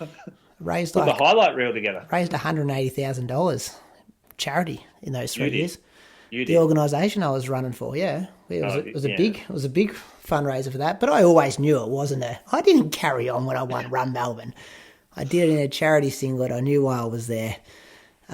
Yes. I'll have to go back and check the tapes, I reckon. Yeah, go back. Scroll down my Instagram. There's probably a few photos of me celebrating across the finish line there. Anyway, I'm older and wiser. Bundoora Haftu Strintzos got the win over Andy Buchanan, 29.42 to 29.52. Seth O'Donnell was third, so very strong podium there in 30.27. Western A's got the win, 116 points. Bendigo Bat second, 131. Box Hill third, 197. Women's race, Melissa Duncan won that in 35.38. Amy Robertson second, 35.50. And Jessica Coyne was third, 35.53. South Melbourne got the win, 66 points. Sandringham second, 123. And Glenn Huntley third, 136. And now Moose, take me to South Australia and Sydney. Oh, yeah, well, South Australia had their cross-country champs. 3 females in the race, boys, in the open ladies. That is a worry, isn't it? 3 females. Poppy Austin, who is a genuine good athlete, she came first, 37.35. She beat Victoria Bath, 40.07, and Sophia Hayward was third place, 40.33. In the men's, Jacob Cox, other good athlete, 30.17, beat Fraser Darcy, 30.50, and Cooper Giles, 31.50. Now, same conversation every year. We're not going to go into it too much, but that's kind of disappointing, isn't it, for a state cross country? And I know that there's a few South Australian runners pretty disappointed that one of the biggest groups in the state didn't show up for it, did training sessions instead of racing. And so, of course, your sport's going to die if you don't support it. Don't you agree? Yeah, there was only 19 men too. That's what I mean. Like 19 men. And I know there was like 10 decent men doing a big workout, like on the Friday, I think it was. Do they need to do it to qualify for National Cross? Because South Australia usually send a decent National Cross team. In the past, I mean, look at you could name a very good team off from South Australia. Well, remember we spoke a couple of years ago how South Australia had like really improved as a distance running sort of state, and because they won the teams. They won it, yeah. Yeah. Because you got 2 Cox brothers, but Riley's overseas with Izzy. Then you got Isaac, Adrian Potter. And then you had Dan Canala back in the day he as was well. there. Yeah. Yeah, you had Max Stevens. Yeah. Nitter, put Nitter in that top 6. You had that other fella too. You had the Lockie Scott, the other one, yeah. Lockie someone else, 2 of them. But I think, as I said before, like it's a sign of like cross country outside of Victoria, like it's dead. Like New South Wales is no different. You're not getting, you're probably getting 30 maybe in the men's. Yeah, and I just explained why I think it's dead. Like your time of the day, you're losing your whole Saturday to do a cross country race. People love getting times out of their results. Times mean nothing cross country. People like staying clean, getting in that rhythm. I think it's a dying sport. And Which with is the a running shame, 'cause boom, it's a beautiful sport. with the running boom, people have the option of going to a park run Saturday morning, get it over and done with, or going to one of the major fun runs, doing a half marathon, 10K, getting a finisher's medal, and as you said, Brady, like getting a time. Yeah. Yeah. Anyway, let's move on, Moose. See Tommy DeCanto. Sutherland. Yeah, He has Sutherland. bounced back. He big weekend for Tommy. He's won the Sutherland to surf, which I believe is a point-to-point net downhill. Confirmed, Croaks? Yeah, it is. It used to be a bit of a precursor to city to surf. So back in the day when there probably weren't as many fun runs around, you used to get a lot of the big dogs run Sutherland to surf, and then a few weeks later go and do like city to surf, which both races have sort of dropped off a little bit in terms of the depth, I suppose. Yeah. Yep. This is a pretty good field, really, when you look at the top. Oh, yeah, not taking away. Yeah, not taking away. I mean, in terms of like, you used to have 20, 30 guys that were like really really competitive, whereas now you've got, a handful. Yeah, yeah. And it was a pretty close race. Tommy DeCanto beat Aaron Spiesberg Parker by 3 seconds, 32.23 to 32.26. Matt Cox ran 33.50. The third, and Paige Campbell, she won the women's 36.17. She won by just under a minute to Danette Sheehan, 37.11, and Brianna Golub was 38.33. Good. Tommy has this ability to bounce back off a marathon like no one else I know. Yeah, no doubt will be injured in a week or sick. He's got 8 different types of flu about to hit him this weekend. I think he did, was 180K last week, including the race. And then I think he went out for 90 minutes that afternoon. 90 minutes Sunday Arvo. What was it? 2 hours? 2 hours 15 today? I think he doubled today as well. So this is Monday after the race, after a long run in the Arvo. Yeah, he did 27K this morning and 12K this afternoon. Not much concept of recovery, is there? That's a 39K day. He needs to get on this online program where he's only running 70K a week. Could be the runner app could be. No, he needs to send them his program and just say, find something in the middle of this. Anyway, Let's review the Brooks Hyperion Max 2, boys. A massive thanks to Brooks for their support of the Inside Running podcast. I hadn't put a pair of Brooks shoes on my feet for a long time, Moose, so I was very happy to see that these two arrived. And the first thing, I know we're going to get into specs and experiences and stuff soon, but I feel like Brooks have come a long way with their colourways. I got the black and black for one pair, and the Hyperion Max 2 is a very good looking shoe as well. Do you boys agree? First up? What colour did you get in the Hyperion? Oh, I thought there was only one colour. I got colours. like the white and like reddy kind of like peachy colour Brooks symbol. White and orange, yeah, good. Yeah, that's I nice. got that one too. Yeah, fluoro-y colour. And my first question to you was, Moose, privately, was what's this used for? So like, where's it sit in the rotation, or what are they making this shoe for? So do you want to maybe go into those details first before we talk about our experience in it? Yeah, I think this is a shoe that could probably cover a few bases for a few different people. It uses some of their better quality foam, or they call it the Flash V2, which is responsive foam that they have. It has a little plate in it. I'm not sure exactly what the plate's made out of. Let me just check that. I've got it somewhere, I think. Is it here. Nylon? I don't think it's carbon. Yeah, I think it is a nylon plate.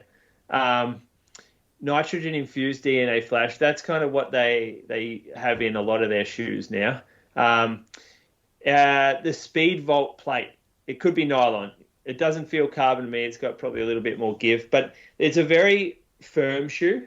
So it bucks the trend of shoes being soft and spongy, and it will really appeal to someone who likes a snappy feel underfoot, like doesn't want their foot to sink into foam, wants to get off the ground as quick as possible. It's quite rocket, like it's quite a smooth rocker. We got them in the store and I had all the staff put them on, and the feedback was this thing, yeah, it's firm, but it's also very smooth underfoot. And that's a big thing in shoes, in how smooth they feel. It is a higher stack shoe, but it's not so cushioned. So it feels like a lower sort of profile than it actually is. I will use this shoe. For me, will probably come out on long run day when it's a bit faster on dirt roads. That's going to be the shoe. That's how I'm going to wear it. Because I was thinking if you're going away for a week and you only want to pack one shoe, I reckon this is the shoe to take.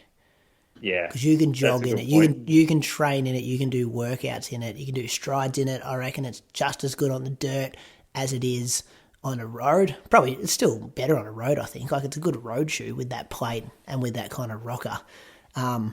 It probably wouldn't be my first go-to if I had to go run a marathon, but I think it's a good all-round shoe that could suit any day of the week. And, its versatility is probably its biggest strength. Yeah, that's a good way to put it. It's not trying to be a race shoe. It's definitely not trying to compete with the super shoe. It's designed to sit in that area where the Super Comp Trainer sits, the Neo Vista sits, the Super Blast sits. It is in that area of super trainers. Okay. It's just on the firm side of it. Yeah. I've been putting it on for strides, though. Like, I find it snappy enough to, like, I'll do my easy jog in something a bit heavier, and then I'll get home and I'll change into that, and then just... Imagine having that sort of time, Croaks. That you can sit down and change your shoes and do strides. What a dream some life. Drills and strides. Watch a couple of episodes of something on Netflix and then go home. See, I try and find a shoe that I can do my run in and then do strides straight away. And this is the shoe that I've worn the last 2 Thursdays, where I run for 45 minutes and then do strides in them, because I feel like they fit that brief of being a bit faster. First time I wore these, I was running around for the whole 45 minutes, and I'm like, I felt this shoe somewhere before, but I just couldn't think of it. And it took the whole 45 minutes, and I got back, I'm like, it reminds me of the first Zoom Fly that came out. So Yes. remember when the 4% came out, and there was the baby blue training version of the Zoom Fly, where it had a nice rocker to it. It was quite firm. This is how this shoe felt for me. Moose, you used to race in that before the 4% came out. So that makes sense what Croaks is saying. Well, yeah, before it came out. It was only like a couple of months before, when one came out before the other. Yeah, the point I'm making is it's good. It could be versatile enough that you could race or do a fast workout in it. Yeah. I would run a marathon in this before super shoes. This would be a great marathon shoe. Yeah. The firmness, I think for me now, it's sort of at my age, that's the thing I noticed the most running on the bike path, was like the firmness to it, where I haven't taken it out on the trails yet, but I think it'll be really good out on the trails because it's got the plate, it's got the rocker, and it's light enough to be able to run fast, but I probably won't feel the firmness quite as much. So I'll definitely be, like, maybe even some of these like undulating tempos that I'm doing through the bush, this could be quite good for. Yeah. Yeah, it seems like it's got a good grip on the bottom too, which is good. Moose, what's it kind of retail for? Like, where's it sit on the shelf? Oh, mate, not cheap, 300. But that's about, actually, I say not cheap, but 300 is about where the ballpark is now for super trainers. If you chuck a Neo Vista, it's about 300. Super Blast, 320. You've got a Super Comp Trainer, 330. So, yeah, it's actually not bad, really. You see a 3 in front of the number and you think, oh, that's a lot, but nah, it's about average these days. And is it available now? When's it come out? Oh, yeah, it's out. It's going. It's flying out. It's not flying out, but it's doing well. It's doing better than I thought it would, given how firm it is. But there's a population of people out there who like firm. Yeah, so on that, Moose, like, when people come into your shop, like, what is the percentage now with the way that shoe technology's gone for percentages that like the really soft feel of like a Super Blast versus this, like the firm shoe? I think Super Blast sits in the middle. I'm not going to say that's a really soft shoe, but this is an older school runner. Typically, we don't see a lot of younger generation or those that are starting to get into their shoe world appreciate firmness like the older runner does, who's lived with this forever. This is throwing them back to the old days, but it's just so much more forgiving. The plate element, the stiffness, the higher stack. They can feel like they did in the old days, but they can recover so much better in a shoe like this. Well put. Massive thanks to Brooks for their support of the show. Listener question, Croaks. Question is, hey guys, I'm an old runner looking to add more speed work to my program. Outside of doing strides after easy runs, what are your suggestions for some low-risk speed sessions? Keep up the great work. It's a good question. I'm not sure whether it's the best idea. That's my instinct on these ones. It depends what this older runner wants to train for. So most older runners are looking to run longer, aren't they? Like do a marathon or something. And I just can't see the value in speed work for an older runner compared to the risk of something going wrong. I'm starting to move away from it for a lot of my runners. Even when I say older, 30 plus runners, I'm just starting to move away from speed work for that type of athlete, because I see too many of them get these little niggles pop up here and there, calves, Achilles, stuff related to the explosiveness that I don't see the benefits flowing through that warrant it. So if I had to reword it, Moose, let's say then you've got an athlete that you don't have an issue giving speed work to, but they haven't done it for a little while, and you want to reintroduce speed work to their program. What's your initial session that you give them to ease them back in? Yeah, I do 2 sets of 6 by 300 meters, and the rest is a 100-meter walk at your discretion back to the start point. And the guideline on pace is that I want them at about probably 1,500 meters pace for 300 meters, and they can rest as long as they want. And then in between, they're just going in between the sets. They're going on 400-meter very slow jog shuffle. So I don't want any type of fatigue really building up. I don't want this to be a lactic type workout. This is a speed session. For some runners, if they're going to take longer than 60 seconds to do a 300, I'll have them do 200s instead. But this is for someone who's going to be running from anywhere from 40 seconds to 55 seconds. That's still pretty quick and aggressive for 1,500 meter pace. I would have thought maybe some sessions where you're doing some stuff at 3K pace. Well, you got to define speed work then, don't you? I was about to ask that. You could define speed work as just your 5K effort / pace. Yeah, well, I'd say speed work's really anything that's significantly faster than probably your goal, race pace. Moose, if you were to do speed work, you'd go... that's not true, though. Yeah, that's what we're trying to get to the bottom of. What is speed work? Yeah, for me, speed work is probably 1,500 meter pace and quicker. As a coach... But as you as an athlete, if I said to you, go out and do 10 by 400s in 70 to 72, which is kind of that ain't speed work. That's 3K to 5. I'd say that's speed work for you. I would still, for me, I did 400s last week at that. You'd have to work pretty hard and be running fast to hit that. You might be working hard, but that's not speed work. Well, it's speed work compared to your marathon pace. Yeah. Well, it's faster than marathon pace, but speed work is explosive. We're arguing over different things here. Yeah. We're arguing over the terminology, whereas I think if I've got an athlete training for a marathon, their speed work for the week might be dipping into 5K, 3K pace. That's way too risky getting them to go down to 1,500 meter quick. Yeah, so you're going to be doing under pace work there, or over pace, depending on how you define it. Yeah. Under pace work. Or what do you call it? Overpace when it's faster? Overpace? I'd say under goal, focus race pace, whatever you're working on. But 5K pace, that's a pace that you can last for mostly someone that you're training is 15 to 20 minutes. Yeah, but in a race, I think it is. In a race, I can hold it for 15 minutes. But if I go to a track and roll, what we call it doesn't. Okay. Speed work is still feels like you're running very quick in training.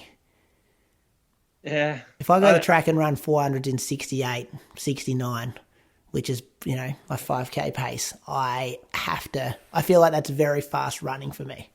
Well, I'm just like, so I did like 8 400s last week at 69 to 71. So I'm probably like even 72. So they say I could maybe run 9 minutes for 3K. So I'm basically running these 400s at 3K pace off a minute recovery. Like that feels pretty hard. I would complement that with strides on another day, and I would say that's okay. I wouldn't then program a workout that might be 10 200s in 30. So I think a good way of doing it is definitely breaking it up into sets. So, even like you do 4 400s and then have a break and then do another 4. Like, because I feel like where the risk comes is when you start like just doing 8 or 10 of these things straight and you start to develop that fatigue and you don't have enough time to recover, that's when I think the injuries happen. Whereas you can run relatively fast and then go to another set. And you... No, I'm here. Yeah. Can you hear me? Yeah, I could hear you. Did you lose Croaks for a sec then? No, I heard him fine. Okay. Yeah. Good. Sorry, yeah, so I think doing out me, Croaks. Doing sets, like even in the past, like I know I used to chat to Dick Telford about, so when he was coaching Lisa Ondieki, like she would regularly go and just do 200 pretty solid and then a 200 slow jog, 200 on, 200 slow jog. And she might do 4 or 5K of that, which, like for a marathoner, like that would be, I guess, speed work and relatively low risk. We've gone around in circles here, boys. This is different coaching philosophy, though, I guess. Well, you started the conversation saying you think it's too much risk than reward. I can see now why though, Moose, because I agree. Like if you start to give people like 1500 meter pace stuff, like I feel like that is quite risky. But I still feel like you can improve your efficiency by running, stuff at 3K pace, especially when you're a half marathoner or marathoner. I think that too, but I think if you asked a lot of the track coaches out there what they consider speed work, then they will say like 200s at 800 meter pace, like solid stuff. And you don't have to be a 10K runner. Like you don't have to be an 800 runner just to do that. You'll see some coaches have 10K runners running proper speed work, like flat out 20s. Sprints, and then they're like resting 5 minutes. Yeah. And then they're going again. I think speed work depends on the athlete you're dealing with. So, for example, if you're talking to an 800 meter runner, their speed work is like 150s. Yeah. And so they would call that speed work, not probably stuff at 1500 meter pace. Whereas for a 5K runner, speed work's probably 1500 meter pace and faster. Whereas for a marathoner, speed work could be 3K, 5K pace. Yeah. Well, yeah. Good chat, boys. So the question come in, do you think that person means speed work as in like quicker than his marathon pace, or I think it's more like he's a pure distance runner and wants to just develop a little bit more efficiency and wants to do some like shorter, faster reps. And I don't, probably not 1500 meter effort, but more around that 3K. So what sort of sessions would you get him to do? Don't forget hill reps. Training. Do some interval training. Hills? Yeah. Oh yeah, hills could be a good one. Speed work in disguise. Someone smart said that, didn't they? Yeah. Percy Cerity? No, I don't think it was him. I do even like Moose, your your 2 sets of 300s, but even just starting off doing them at like 3K pace. An older runner, like if you're talking the older runner who's the rec runner who started training and he's never really done a training program, then doing some interval work at 10K pace will be the best way to introduce it. CV 30-minute pace. Oh. Tin Man. Tin Man's coming back, boys. Move on. That's a nice area to trade in. That's speed work for some people. Could you think about it? If you're doing a long run or maybe a marathon workout, maybe you're doing some threshold work, then you're dipping down into 30-minute pace. How many athletes he got going to the Olympics? Tin Man. Yeah. Don't know. Same as you, I reckon. Yeah, exactly. Why you pick someone? How much does Tin Man? How much does he charge for coaching Croaks? Might hit him up. I don't know. Yeah. Might have to go. What about your boy? I thought, why don't you get Dan Osborne Nash. Does he coach? I'm sure he'd coach you. He could. Well, he sort of is coaching you, He's isn't kind of he? already coaching me, yeah. Coaching by Not going well under him. vibes. Hey, come 29th. I still can't believe you didn't put me away. When are you going to have an opportunity like that again in the next 10 years? Had me on the receipt. When Croaks put me away at Albert Park that day, he delivered the knockout punch, had me on the ropes, put me away, can brag about it for the next 5 years. You had me cooked, and they'll somehow come back over you. Jeez. Opportunities you've done like well that to beat a bloke who's 6 minutes faster than you. Opportunities don't come up like that very often. When was the last Melbourne time you beat me? Marathon. What do you think about this? I might end a Melbourne Marathon. Me and Croaks head to head. Oh boy, surely not. What do you think, Croaks? You reckon we can trade punches? Oh. No, I don't know, mate. You're an Aussie rep. Your Trade off PB the front, me and you. your PB is significantly faster, and I'm a veteran. I'm a master. Two athlete. marathon kings up head to head. Can You've you been please faster enter than me Moose? lately. You've been We'll do, faster than me. 2:22 on the Gold Coast that time. Good to have you on the road, though. Oh yeah, Oh, we'll have please, some fun please out do there. it, Moose. Are you serious or We'll not? have some fun. Come and I'm pace. dead What's serious. Gunther hoping to run? Oh well, it's early days, mate. Early days for Gunther. Don't worry But I about reckon Gunther. if he's gone and beaten the 66:30 guy, then perhaps. Well, 2:13 to 2:15 on the online program. Get him set up on the runner app. He might have to dump me for that program then. That's the thing. Even when you type in 66:30 into every other running calculator, none of them spit out 2:13 to 15. They're ambitious, mate. They're confident in their own training. They're confident in the app. Can do Coach good Jen. things for you. Hey, you got a whisper for us? What have I got? I've got a wondering. I read the Morgan McDonald. No. Morgan Mitchell. Morgan Mitchell. I've got Mitchell. those two confused before. I read the news.com article about her being upset about Athletics Australia. And at first I couldn't make any sense of it because I didn't think she'd qualify for the Olympics. The article, I'm just trying to get it up now. I can't find it off the top of my head. It's not on the main page anymore. You got it handy there, Moose? Oh, you want me to click into it? Have you got it? You sent it to me. I'd already sent it to a couple. I did not send it to you. But yeah, my Oh, one... Zach has sent it to me. Maybe she's been cut off NAS funding, but she's not happy. Feels like this is 800 metre runner.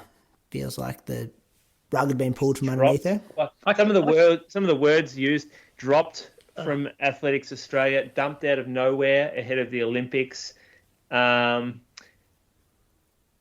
can't believe the rug was media. pulled under her. I can't believe the media have actually taken this one on, because if anybody in the media actually looked into like what she's done recently, you can see why like she's not getting support from AA. Like she hasn't broken 2 minutes ever for the 800, so that puts her not even in our top 5 at the moment. So like, you know, when she was running 400s, like then she was like legit sort of one of Australia's best. But since she's moved up to the 800, she's been well off making sort of, especially she did go to the last Olympics, but you know, the 800 certainly moved on since then. Yeah, not a whisper, just more of a, I've read the article, not sure what was going on. Wasn't Brady's really on my Brady's radar. confused.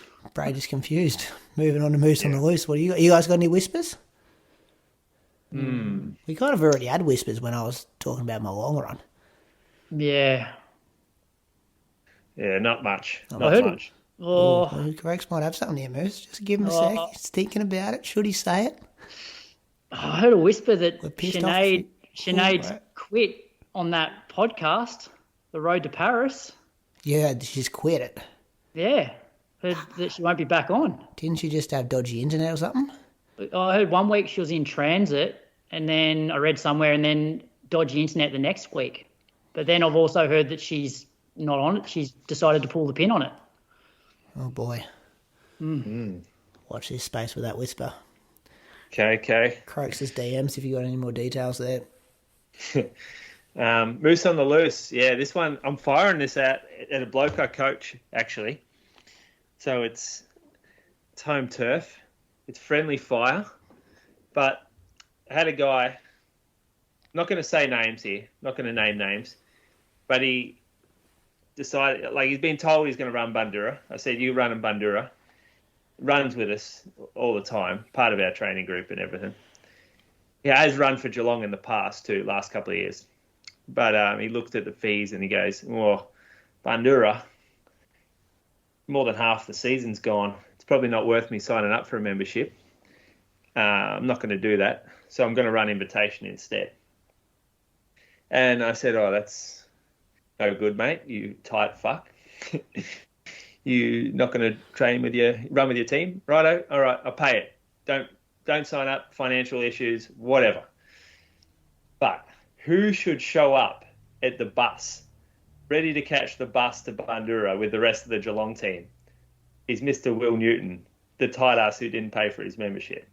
He gets on the bus like nothing's out of the ordinary, and then we get to Bundoora, and who should slip under the marquee of the Geelong team but Mr. Will Newton, still not a member of the club at this point, had a decision to make during the week, made the decision, thought about it, considered it, and said, "I'm running an invitation. I'm not going to pay my membership to Geelong." Yet wants all the fruits that go along with it, being part of a club, being a member. And then, after the race, heads over to the box of sandwiches and decides to help himself to the sandwiches that were clearly there as the sponsor, Steam Packet Food, great. They've been doing that for years. Back in my days, they were doing long time sponsor. Little dessert box, little sandwich box. Will Newton doesn't pay his membership fees, catches the bus, sits under our marquee, helps himself to our sandwiches. Please tell me you made him walk home. Drinks his let him on the bus. beer on the way home. Drinks my beer on the way home. I'll tell you what. Now, that should not be on, right? You can't pull that shit. No, I'm surprised you let him on the bus on the way home after all. I had some very, very strong arguments about this with the team manager. I said, "You don't let him on. I coach him. I like him. I like Will Newton. He's a friend of mine. Do not let him on the bus." And I was outvoted here. I think that's poor team culture at Geelong. I get the rules. Point about not paying the registration this late in the season. It's pretty expensive. I get that too. The team's not going to get relegated, or you're just kind of stuck in the middle ground there. But yeah, the other stuff, I can see your point of view. Yeah, I'm fine with him not paying. He chose the path of non-membership, yet he's decided to enjoy all of the little perks of membership as well. Do you chip in and pay for the bus, or is that a different? No, the bus is funded. The bus is funded by the Geelong club. Athletics. Yeah, so he should have chipped in $20 then and said, "I'm not a part of Geelong. Here's my $20." Buys a case of beer or something. Yeah. For the boys. No, drank my beer. Yeah. Drank the beer that Doki bought, and I said, "Hey, team members, have a beer." And then he's sneaky little Will over in the corner going, "Hey, I'll have a beer too." No, Will, fuck. Come on, mate. Come on. Fancy a Geelong athlete going another Geelong athlete here, Croaks. Yeah. What about a coach going his athlete? I'm coaching Will at the moment. This is the beauty, though. Maybe you charge him too much, and that's why you can't afford Rego. You include life skills? Like wearing all these fucking fancy outfits, like loves polo shirts. Like real bushy type polo shirts. Like got logos on them and stuff. Is Will a patron? Oh, good. No, I doubt it. Based off these last few days. Trying to look him up. That could be a way for him to recover. Yeah. We're done. What's coming up between now and next week, Croaks, for you? Back to work tomorrow. Oh, yeah. Holidays is over. Thought you might have been back to work today because I didn't hear much from you today. No, I think it's pupil free day, Monday. Okay. Moose, what are you doing between now and next week? Hoi. Yeah. No, nothing. Did a wear test night with star of the show the other day. Sam Hopper was there at our store with a wear test kit. Haven't you already said? Oh, no, that was off air. You were talking about Hopper. Off air, yeah. He's pretty good at that job, isn't he? Travels around the countryside lugging those shoes. What an awful job, mate. Awful job. This bloke, different town every day, sometimes two towns, just unpacking suitcases of dirty, stinking shoes, packs them back up, next store, dirty, stinking shoes. I don't know how he does that. Did you get a few there? Yeah, we've got a heap. Got to put a little post up soon about it. You check it out, see if you know anyone. Okay, will do. You still coaching Sam Croaks? Nah. We went our separate ways after Gold Coast. Oh. Yeah, just too hard with his job, and he wanted to just do heaps more races, but also wanted to, run well at Melbourne. And I was just like, doesn't really fit my sort of coaching philosophy that you're racing like every weekend in the lead up to a marathon. He just needs to pace, doesn't he? You just want him pacing. No. I just want him like training properly, like, and taking, I suppose, like having a priority, which is say Melbourne Marathon, and prepping properly for that rather than jumping in a race every second week. He's a rec runner. Let the man have some fun. He's a rec runner. It's a hobby. Exactly. Yeah. So that's why I reckon he's better off just doing his own thing. Plus, it's very hard. Like, imagine trying to train as somewhat an elite athlete with his job. It must be so bloody hard. Like, I went to Melbourne last week for one night, and I'm like, eating out, sleeping at a hotel, hardly sleeping. And he's doing that like day in, day out. It's got to be hard.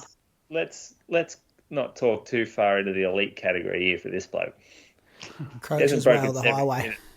Hasn't broken 70 minutes, and you're saying elite athlete. No, he's broken 70. He's run 15 minutes for 5K. Just not with you. Runs PB, No, he Sam. ran 15:03 when he was with me, actually. Oh, okay. Yeah. We're done, boys. Could waffle on all night about Sam Hopper, but we've got to end the show. Nearly 2 hours. It's meant to be a quick show. That was episode number 351. Patrons might be live next week. Stay tuned for details there. See you, boys. Have a good week. See ya. Thank you to this episode's sponsor, Brooks Running. Brooks create the gear that's specifically designed to take you where you feel more alive. Wherever that may be, let's run there. Learn more at brooksrunning.com.au.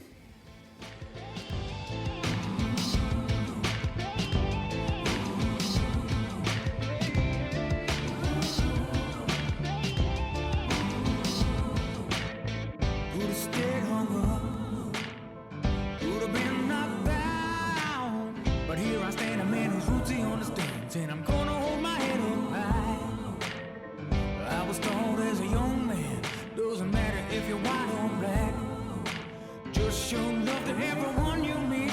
Doesn't matter if it don't come back.